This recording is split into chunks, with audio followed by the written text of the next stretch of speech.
Now, after days of chaos in Thembisa, we returned to the area. 4 people died and infrastructure was damaged when a service delivery protest spiraled out of control. Gauteng, Cogta and Human Settlements MEC Lebogang Maile and other senior officials as well as local councillors are expected to meet with residents. But Ekurhuleni Mayor Tanya Campbell remains a no-show. Pule Letshwiti-Jones has been following the story for us and joins us now. Good morning, Pule. Has the meeting indeed gotten underway? Yeah, well, the meeting between the councillors, MEC Cogta, Lebogang Maile, and of course the Mayor Tanya Campbell is currently underway. There are discussions that have been put on the table to see how they can, they can speak to the issues that have been raised by some of the residents. But earlier on, you were joining me when we spoke to the MMC of Community Safety, Museki, who alleges that there could be a political play here at hand that has caused some of these criminal elements to be involved in the violent protests that we've witnessed over the past 2 days. And one must say that hopefully the issue of security officers and personals and members of SAPS during that discussion will be held as well, because yesterday we witnessed a very alarming and funny pattern in Fundo. At every blocked entry point, most of the civilians who were there were actually intoxicated, and police officials actually had to ask to go through those entry points, and that is quite concerning because that's where residents were breaking the law. It's ill-discipline by some of the residents here to do that, and for police members not to make arrests at that point was quite concerning. So those are some of the things that we think will be spoken about here during this meeting. But most importantly, perhaps maybe we can just reflect on what the MMC for Community Safety had about this incident. We are still of a view and maintaining that this thing has actually been hijacked. And I think we must be very clear in that it's being hijacked by the third force, and we are not apologetic. We are clear that some of these issues are linked to the African National Congress, and we want to go deeper into seeing as to how much are they involved.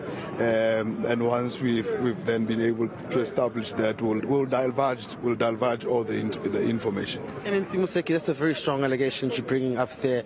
What patterns are you following in terms of working with the law enforcement agencies? What's linking you to the opposition party?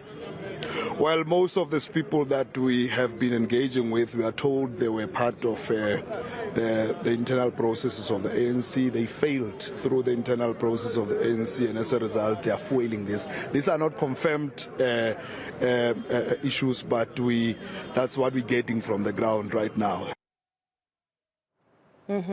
Very interesting allegations or claims there around a third force, a concept that we're all too familiar with in many instances where we see protests, that there would be talks of some sort of a third hand in the matter. But whether it's legitimate or not is something else, because sometimes you do find residents beyond a peaceful protest going ahead then and burning or destroying infrastructure. One wonders, though, how the community would take that if they are said to be somehow motivated by a third force when they have legitimately taken out statements and said, I used to pay 800 Rand, I am now paying 1.8 for either my electricity or my water. What has been the sentiment around the talk of a third force when you spoke on the ground with residents? Yeah, what we saw was the Thembisa Forum actually distancing themselves from some of the violence that included criminal elements that took place here. I mean, you remember one incident where, 2 of the deceased death toll were actually alleged to have used gas canisters to try and blow ATMs, which was unfortunate that during that incident they lost their lives. We also saw how there was looting that took place yesterday in some of the local shops here in Thembisa, and of course the Thembisa Customer Care Center. So obviously that's motivated some sort of sinister motive, which we don't know comes from at the moment. And the DA-led coalition government here as well, and the municipal councillors are making allegations that the ANC could have a third force to this. But at the very same time, it's quite important to hear from the relevant authorities as to what could have led to this. It will be important to hear what they say is the cause behind these criminal elements that we've witnessed over the last couple of hours. But as well, we do understand that the MMC for Community Safety, who sits on that MEC committee, says that what the residents have raised in terms of their demands could be quite impossible. It's not something that could be achievable, but they'll see how they can communicate and, have discussions with the mayor to see if they can try and meet the residents halfway in terms of what they want. Maybe we can also just listen to what he had to say regarding that matter.